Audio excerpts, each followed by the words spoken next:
আজকের ভিডিওতে আমি দেখাবো কিভাবে সিলিং ফ্যানের অ্যাসেসমেন্ট করবেন।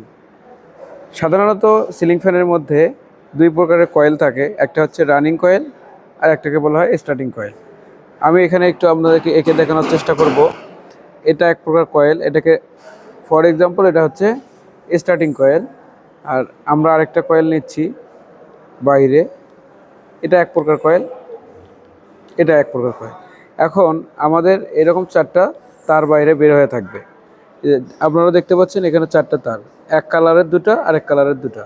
এখানেও আপনারা দেখতে পাচ্ছেন যে এই যে এক কালারের দুটা তার আর এই কালারের দুটা তার আপনারা দেখতে পাচ্ছেন।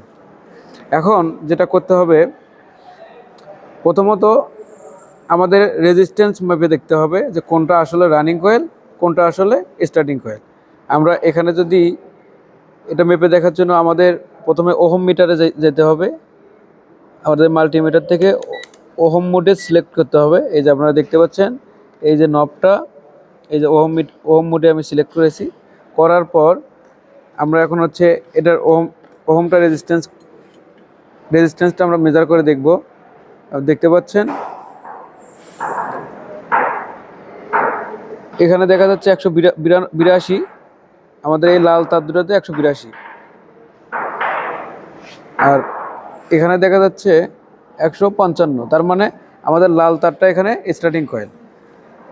আমরা এটাকে স্টার্টিং কয়েল হিসেবে কাউন্ট করতেছি, কারণ এখানে আমরা দেখতে পেলাম আমাদের রেজিস্ট্যান্স 185 ছিল, 85 ওহম, আর আরেকটাতে ছিল আমাদের 155 ওহম।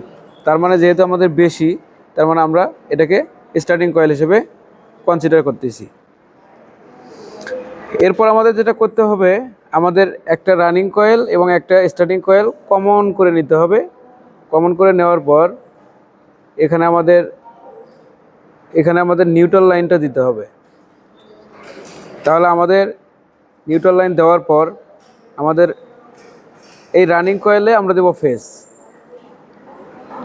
ফেসটা রানিং কয়েলে দেওয়ার পর আমরা মাঝে একটা দেব ক্যাপাসিটর হয়ে এখানে একটা লাইন, এখানে একটা লাইন। এখন